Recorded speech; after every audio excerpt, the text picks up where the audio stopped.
ભરૂચ જિલ્લાના વરેડિયા નજીક છાસવારે traffic jam સર્જાતા વાહન ચાલકો મુશ્કેલીમાં મુકાયા। ભરૂચ જિલ્લામાંથી પસાર થતા રાષ્ટ્રીય ધોરીમાર્ગ નંબર 48 પર છાસવારે ટ્રાફિક જામ સર્જાતા વાહન ચાલકો હાલાકીમાં મુકાઈ રહ્યા છે।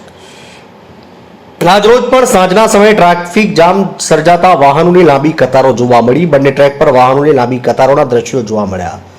હાલ ચોમાસાની ઋતુ ચાલી રહી હોય વરેડિયા નજીક આવેલી ભૂખી ખાડીના બ્રિજ પર માર્ગ પર ખાડા પડી જવાને કારણે વાહનો મંથર ગતિએ ચાલી રહ્યાથી છાસવારે ટ્રાફિક જામની સ્થિતિનું નિર્માણ થવા પામે છે। તંત્ર સામે વાહન ચાલકોમાં રોષ જોવા મળી રહ્યો છે। માર્ગ પર ખાડા પડી જતા વાહનો મંથર ગતિએ ચાલવાની વાહન ચાલકોને ફરજ પડી।